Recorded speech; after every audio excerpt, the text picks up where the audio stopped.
In this episode of the How to Do Your 20s podcast, we're going to do something we haven't talked about before, and that's hunting. And of course, as always, towards the end of the episode, we'll talk about some entrepreneurship. I have Cody Rich here, and we were talking before the show. He's got a really amazing story, and I think something that a lot of the listeners will very much relate to. But the first thing we'll talk about is hunting. So first off, Cody, thank you for coming on the show. I really appreciate it. Hey, thanks for having me, man. So tell us, how did you get involved in hunting in the first place? How did this become such a passion of yours? A lot of people, like we were talking, hunting is kind of becoming very popular in the world of, I want to know where my food comes from. And for me, I just grew up in a hunting family. And that's a lot of the problem is like so many people like yourself, they want to get into hunting, but nowhere to start. They don't have the mentors, anything like that, where I feel pretty fortunate. I mean, I literally was hunting before I could remember. My dad would take us out, my brother and I. So I've been hunting my entire life, and it's just kind of a way of life. And, as you kind of grow, it just progresses and you get more obsessed with it. And the why tends to change over time. As you get older, it's more about just seeing new stuff, being out in the woods by yourself, thinking, and, it's just that time you love that time away and that time for adventure, and it kind of all wraps into it. But that's how I got started, and it's definitely progressed since then, I guess. So when you go out, is it usually by yourself, like you kind of mentioned there, or do you usually go out with a group of friends?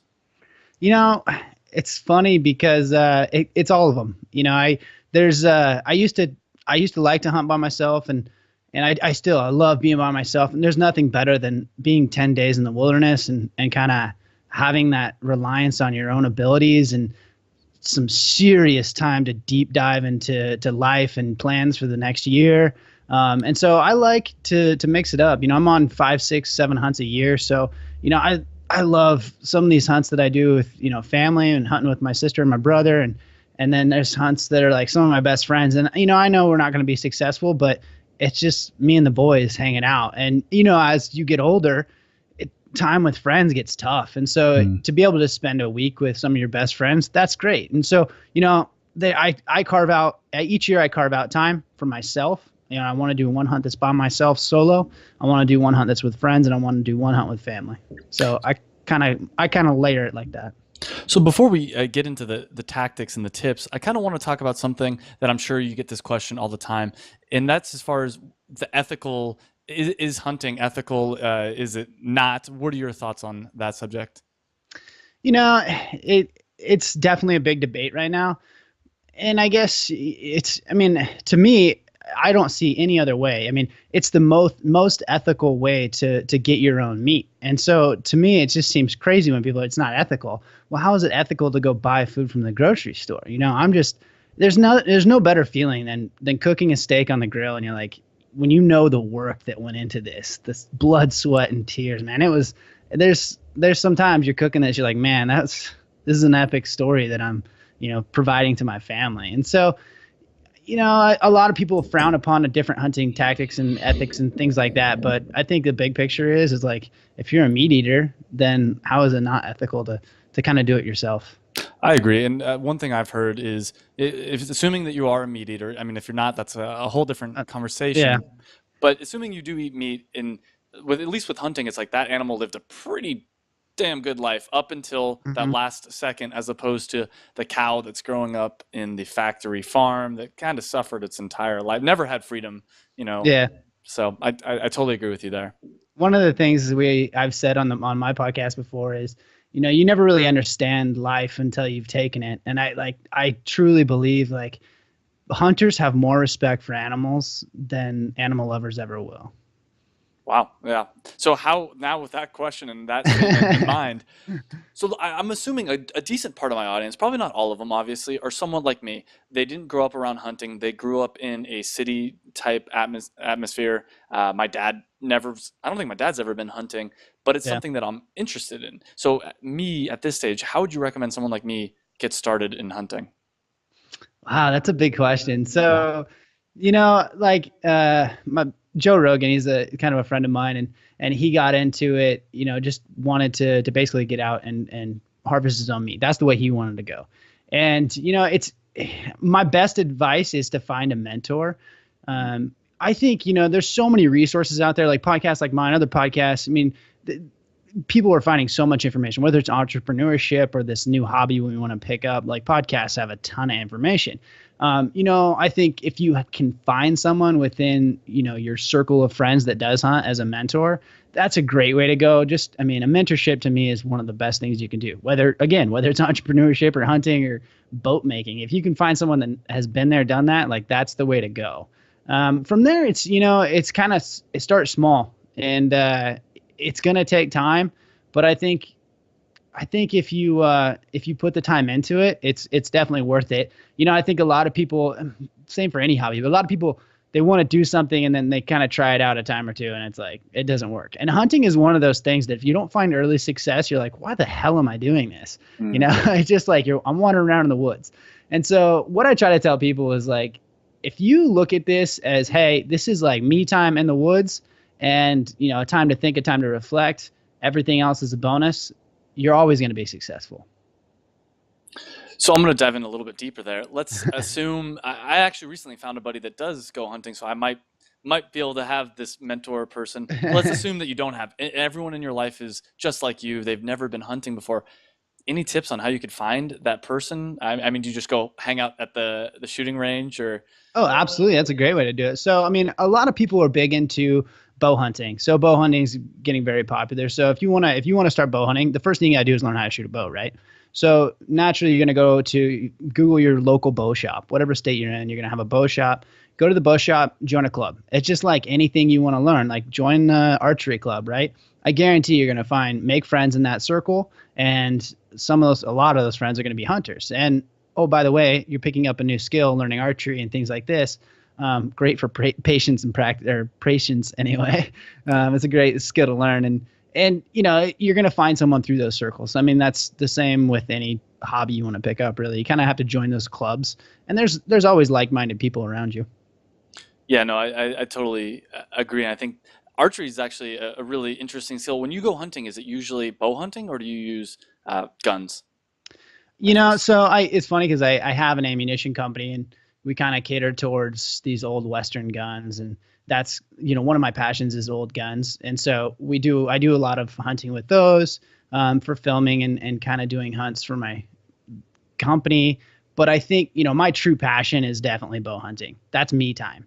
And, those solo hunts are always a bow hunt. And it's always going to be like me in the backcountry with my bow. And, that's my one hunt a year that I just have to have.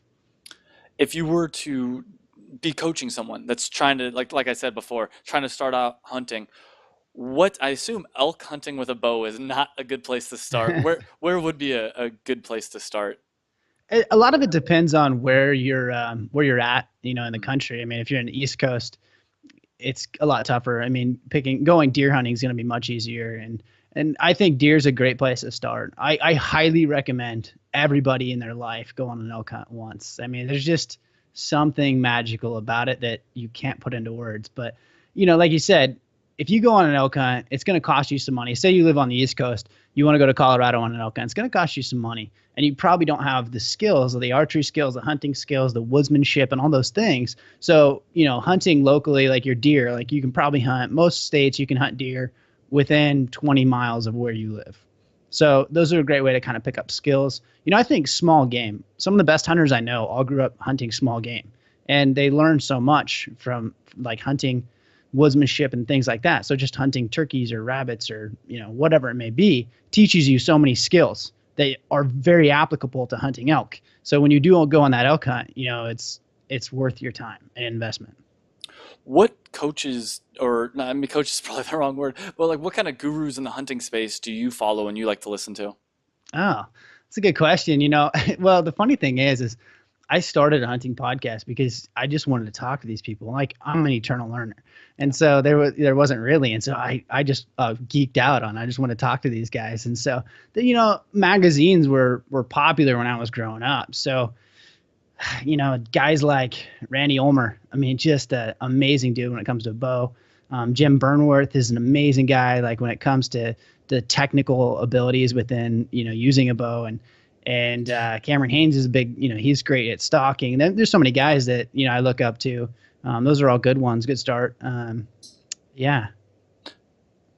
I If you think of guess. it, yeah, that's a I'm great sure start. there's much more I'd probably think of. If I come back to it, I'll let you know. Absolutely. And I'm kind of putting you on the spot here, but do you have any hunting stories that might inspire some of us that are interested in hunting to actually finally take those steps and go do the final hunting project, I guess. Yeah, yeah. Sure you have a lot, but once again, I put you on the spot a little bit here. One I like to, man. So I was in Idaho one time, and this is one of those solo hunts, and I think I'd been there 5, 6 days, nothing but pouring rain, and you're miserable, and it's one of those times where you're questioning your sanity. I'm sure we've all been there, on a workout or on a run. You're like, what am I doing here? And mind you, you're 6 days into it, and nothing is going right. And I finally get a bull called into what we call bow range. So I basically it almost happens and it doesn't. And I like put probably 8 hours into this stock and all day in the pouring rain. I'm 5 miles from anywhere that even looks resembled to what I can, get to. And I just felt defeated, completely defeated. And, you kind of have that self-talk on the side of a mountain. And it's like, okay, you got to keep going, got to keep going. And I almost gave up, almost went home. And, it was like, hey, I got to get back to work. And being an entrepreneur, it's always like, that's in the back of your head. You're like, I should be working. I should be working. But I went back that night and into the same area, hiked all the way back in there. And just pure luck, it just happened. It worked out. And I got that big bull that I was chasing. And I was just so happy that I didn't give up, and I think I got back out of there that night. It was probably 12 or 1 in the morning by the time, I got back out with the first load, and it was raining sideways, 30-mile-an-hour winds on the side of a mountain. And, I didn't have anyone to tell or anything. I was just so excited. And that was one of those moments you're like, I love this. Most people in the world would hate this, but I love hard work and misery. And, it just, when it comes together, it's that much better. And what happened? I mean, as someone who doesn't know, so you finally, I assume this was an elk. I Yeah. think you said. So Yeah. you finally get this elk. I'm assuming you're not throwing that on your back and walking out of there. How did you? I think you said like you brought the first load back. Yeah. So So, how many times? Yeah, how does that work?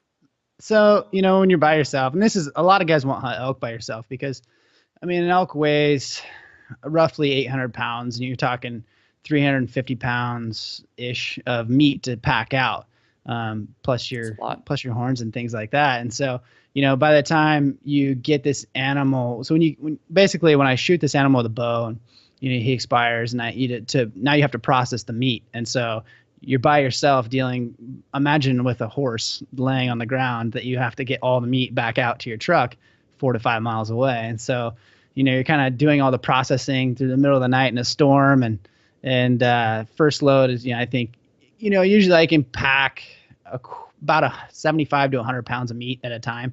So it's going to take you 3 or 4 trips to pack out an elk, 5 miles or so. Wow. Okay. So do you ever take just the best of the meat and just like Oh nah? no. You always go back and forth for it. Oh no. Yeah, absolutely. Like Wow. it's hunter's pride is, I mean, you should be able to, by the time you leave that situation, a coyote couldn't survive off the meat that's left. So you take everything. Like hunters, I mean, it's legally you're bound to, but it's definitely within hunter's pride Yeah. to make sure you take every scrap of meat possible. Yeah. I No mean, I matter, would. Yeah. Good. and it's like at half the time you're packing stuff out of a hole that's 2,000 feet down in elevation and a few miles out. So it makes for a good story though. Yeah, absolutely. So if is there any kind of courses or things that someone like me can take to figure this out, or is it 100% mentorship is the way to go? I don't know that there is any courses on it. I like I said, I think podcasts. I'm a huge podcast fan, so listening to podcasts, there's a ton of them out there that are great. And it's like anything. I think it's going to be over your head. I mean, I'm sure when you started listening to podcasts on marketing or entrepreneurship or anything else, you're like, what the hell are these guys talking about? But pretty soon it clicks in. You just kind of listen to the lingo and stuff. So I think podcasts are the way to go. There's some great resources online. GoHunt.com has a ton of information on how tos and things like that. That's a good place to get started, I think. On your podcast, is there any specific episodes you'd recommend? Well, first off, we'll say for the beginner, but also for just your favorite personal episodes that you think would be great for someone that maybe is more experienced with hunting. Yeah. I always have a hard time because people always ask me like what they should listen to, and there's so many good ones, and I'm like, but a lot of them can be over people's head. Um, I did a podcast with Shane Dorian and the pro surfer, and he's one of those guys that got into to hunting late in life, and I think if your first step into hunting, go listen to that podcast because he does such a good job of describing, how he got into hunting and why, and from someone late in life. And I think it's very important to kind of prime you, and then from there, I think it depends. We talk about a lot of different topics. So we'll talk about elk, we'll talk about mule deer. And so, I think it just depends on what your preference is and what you find. If you're like, man, I want to go on an elk hunt, start listening to the elk hunting podcast. You'll quickly become obsessed, and there's guys that are obsessed with mule deer hunting. So they just take in every mule deer hunting podcast we have. How about you? What do you think? Is it elk? That I'd want to hunt or Yeah. Yeah. What did you deer want to go probably hunting for? first. Deer just because it's like the stereotypical thing. Elk sounds great. I mean, maybe move into bow hunting elk just because. What about moose? I've heard. I feel like I've heard people talk about moose. Is that um, pretty Yeah. intimidating as well?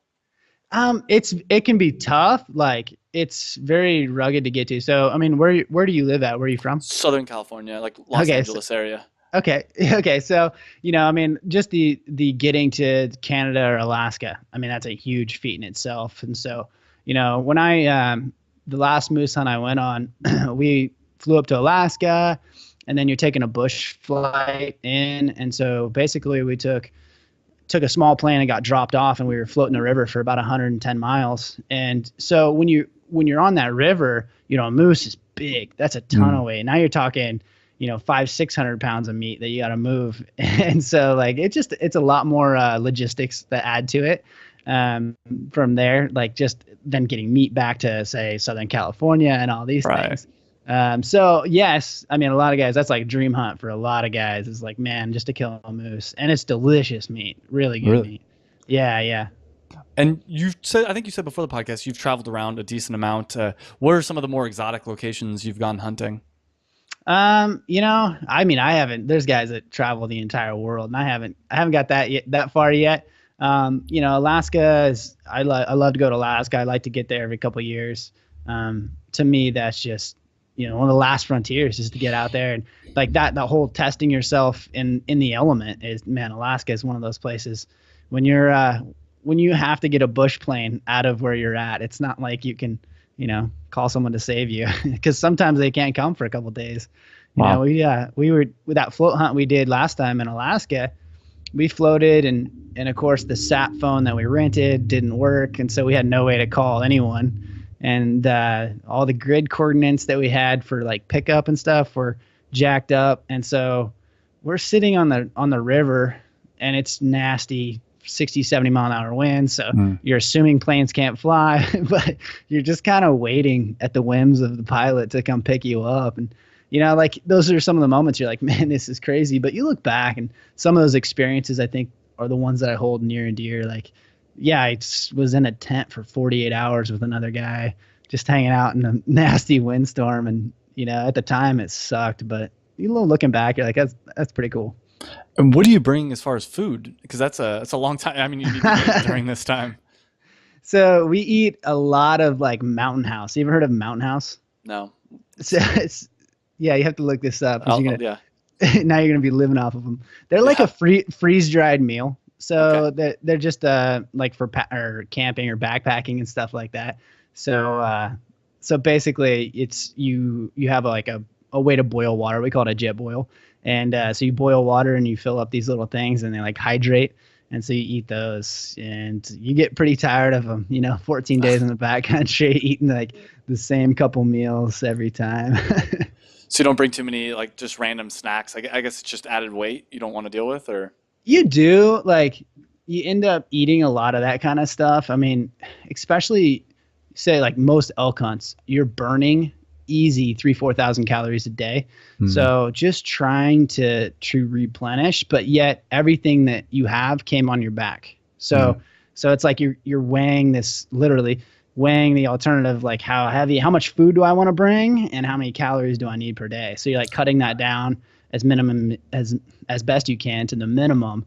And there's, we eat a lot of like Cliff bars Mm. and Mountain House, Green Belly bars, a lot of stuff like that. Fun stuff. Yeah, I mean, actually, to go back to what you were saying before, though, I think there is something, at least for me, and it's going to sound ridiculous, but I think you can relate, is in this modern society, we don't really suffer enough. No. And yeah, and I kind of want to put myself in a situation where it's like, all right, hey, this isn't going to be the best sleeping environment, but as long as there's a goal, like I'm not just going to go sleep out on, whatever, at a park just for the point of it.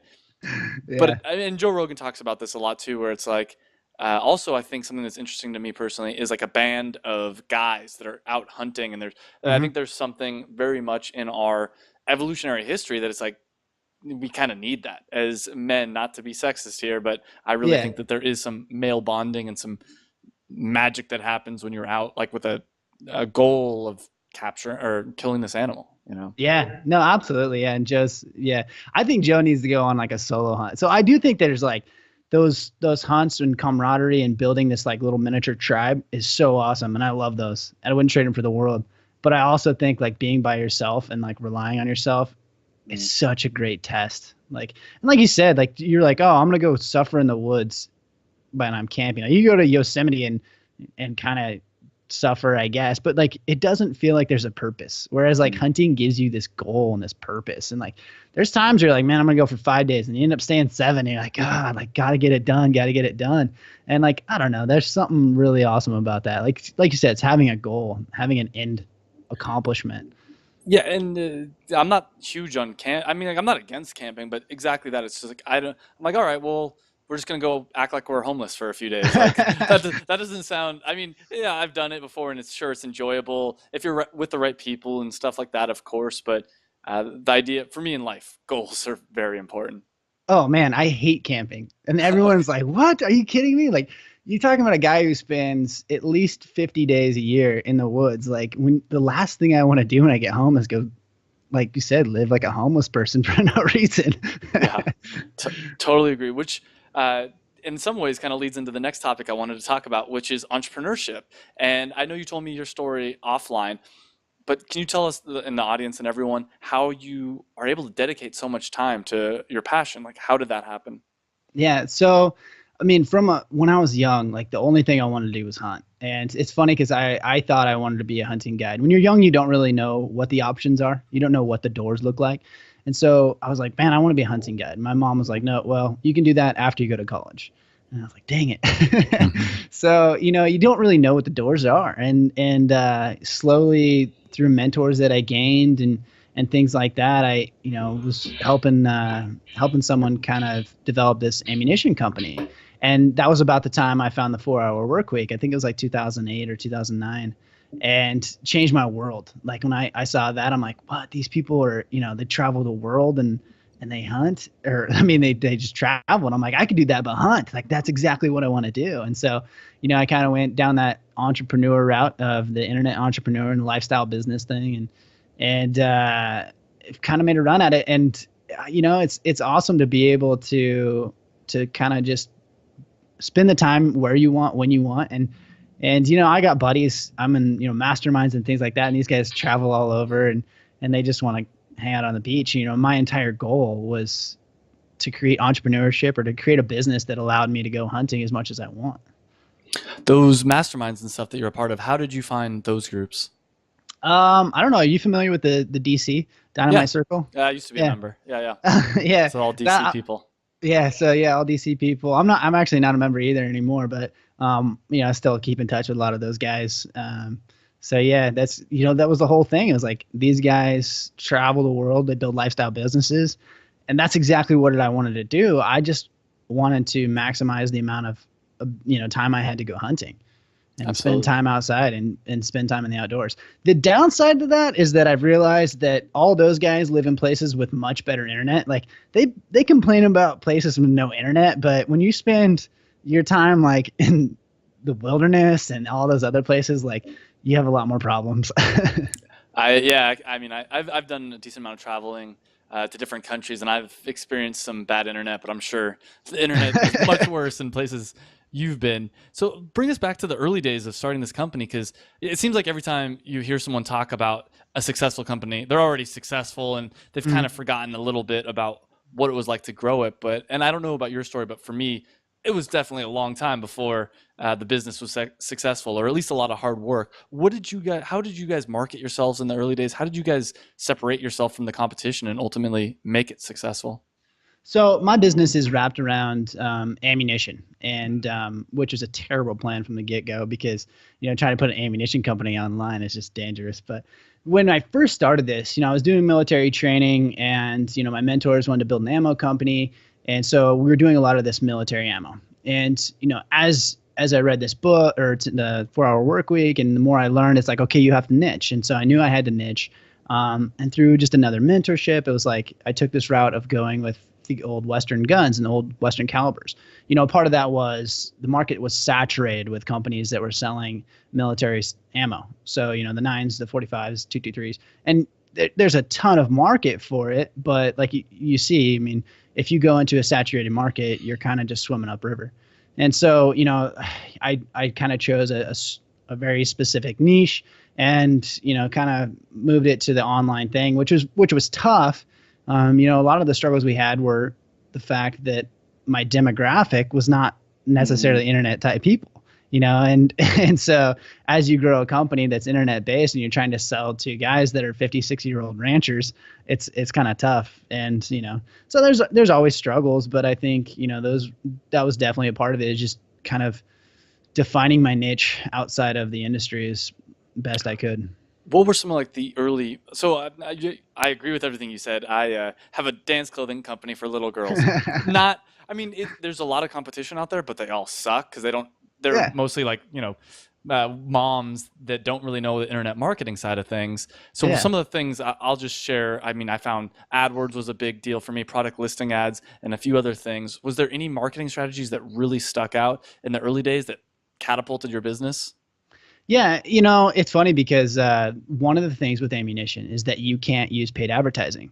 So that was a huge hiccup, but it also was a huge advantage because none of these guys knew SEO. So, you have these companies that as soon as they started banning the paid advertising, no one really knew how to run SEO back then. I mean, and it's an ever changing thing, but that was kind of like, okay, I knew I had to get SEO. And so that was kind of what I focused. And a lot of that, I just got lucky on the timing and things, and that helps a lot. But yeah, SEO is the big thing. Is that still what builds a great company today?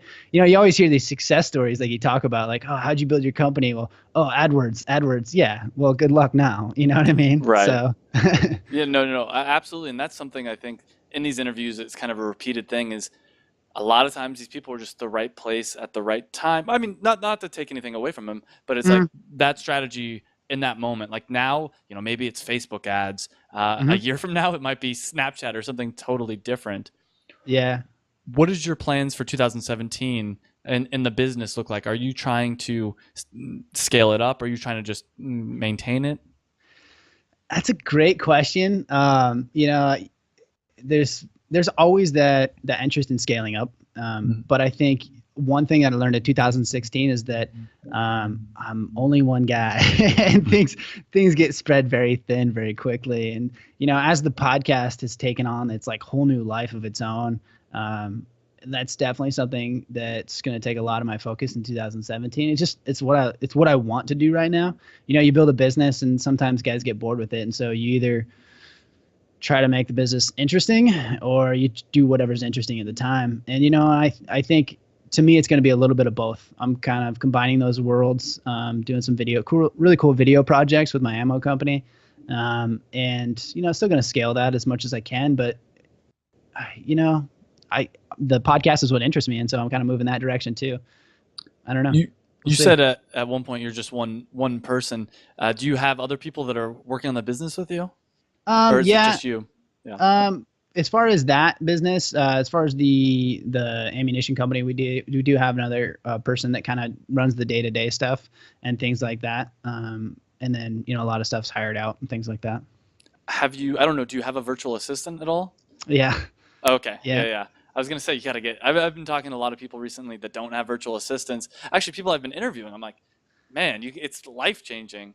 Yeah, My virtual assistant edits the podcast. It does everything for me that's like repetitive, basically. But that takes a long time to get kind of tuned in well though. And I mean, how many have you gone through? Like here, this is podcast me turning it on you again. Sorry. yeah, no, that's great. I don't mind. I'm sure everyone listening would potentially be interested in this as well. And I think everyone should have a VA. Like, even if you have a corporate job, I feel like get a VA just to handle that crap that you don't like. If back in my day, I wish I would have had a VA to do the stuff that I didn't want to do. I think it would have been against the rules, but I've had really good success with VAs.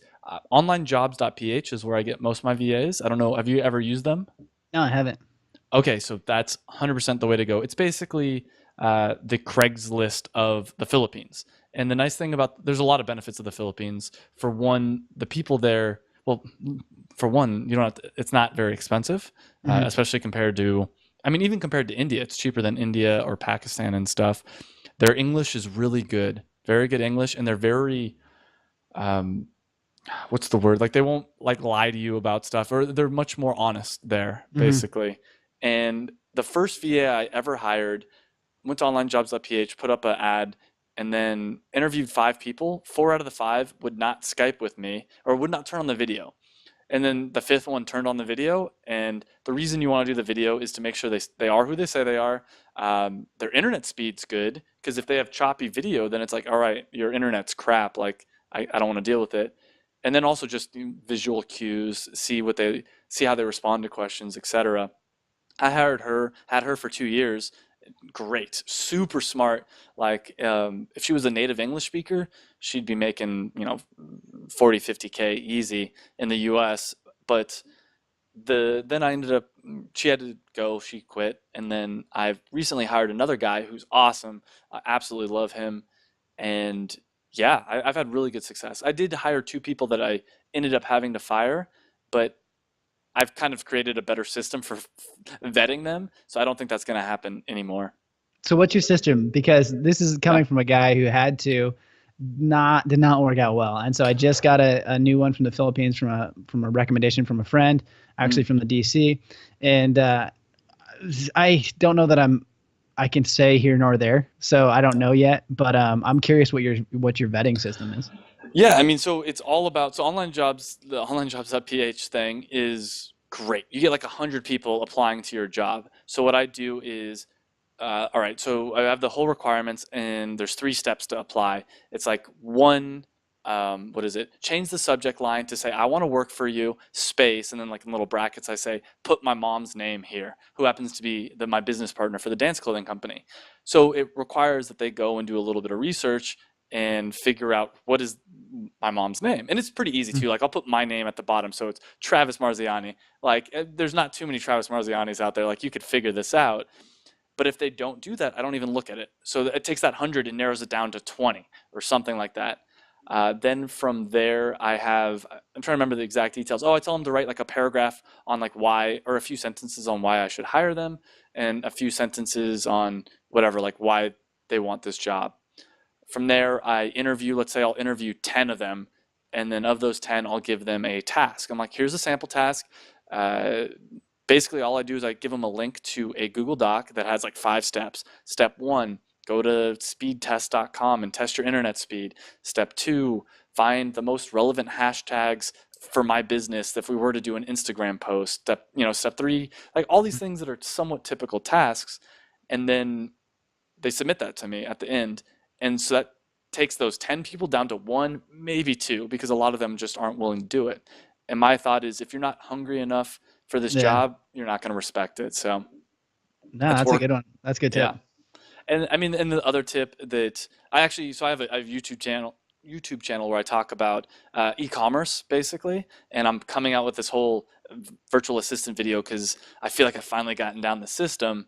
But one of the biggest tips I have, and I'm sure you probably know this by now, but it's like you really got to go with your gut. Like every time I hire someone that I think's going to be really good, they are, and every time I'm like, "Oh, I'm not sure," but they on paper they look good, they end up being awful. So I'm Yeah. a big believer of like if you know that they want to, if this is someone you want to be part of your tribe, that's good. If you're unsure, just don't do it, you know. Yeah, and then fire fast. Like don't fight it. Like that's the thing. I tried the first two were just man, it was like I just tried to work through it and thought, "Oh, this is how it is with a Yeah. VA."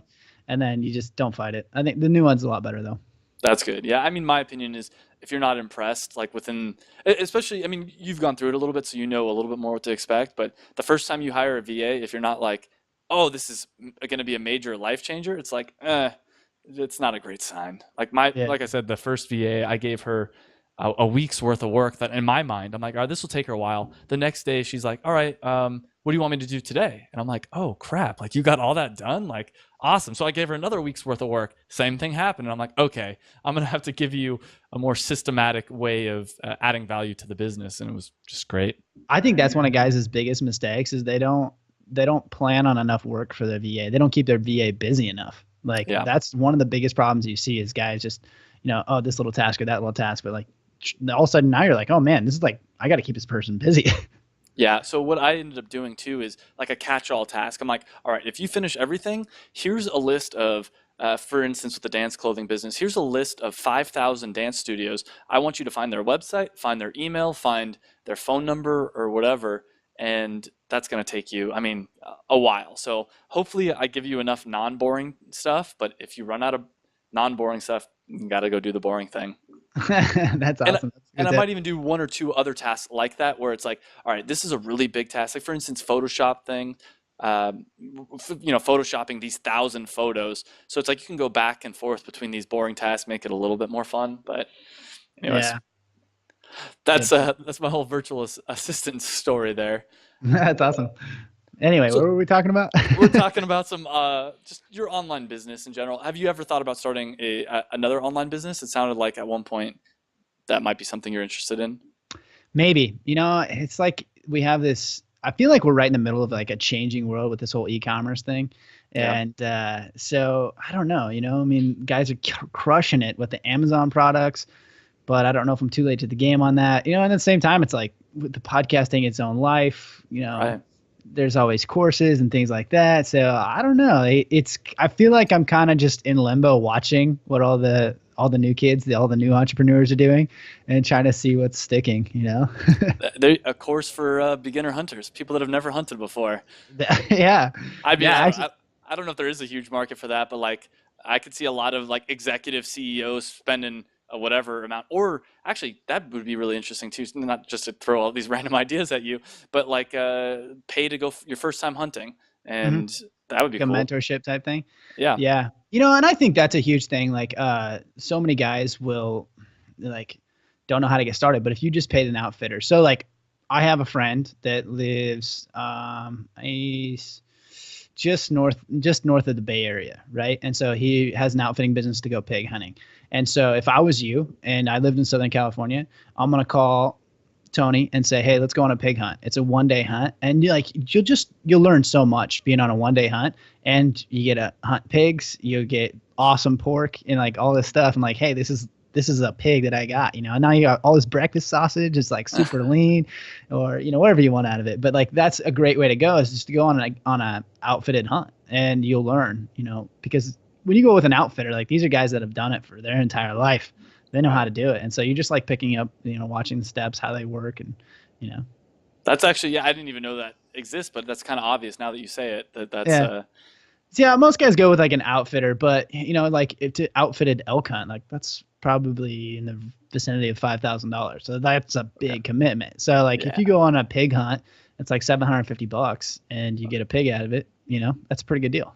Not a bad deal at all. So I want to be respectful of your time, and I always have one question I like to ask at the end, and that is basically if you had some advice, and this could be about hunting, it could be about entrepreneurship, or it doesn't have to be about any of that, but advice for all these 20 somethings listening to this podcast, what kind of advice would you give to them?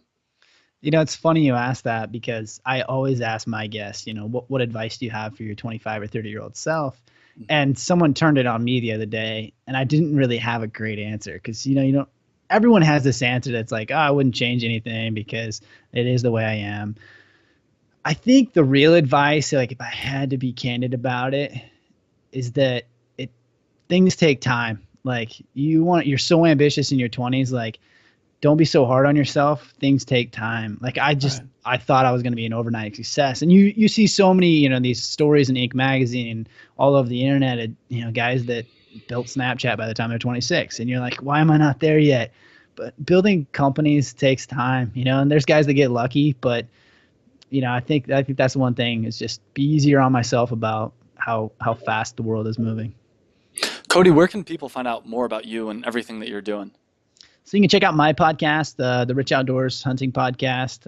You can check out, therichoutdoors.net, and then my ammo company's Powder River Cartridge Company. Perfect. Cody, thank you so much for coming on the show. I really appreciate it. Hey, thanks for having me, man. Hey guys, I hope you enjoyed that video, and if you did, make sure you hit the big red subscribe button down below. You can also check me out on Facebook and on Twitter, and I release a new video every Monday, and by hitting that subscribe button, you'll get those new videos every Monday. And this is really a podcast. It's also a website. You can check out the website. It's howtodoyour20s.com. I'll put a link right over here as well. And what it's all about is trying to improve your life. And we specifically focus on things that people in their 20s are interested in. So make sure you like the video if you liked it. Subscribe. Like us on Facebook and Twitter, whatever. But I hope you enjoyed the video, and I hope to see you again on another video.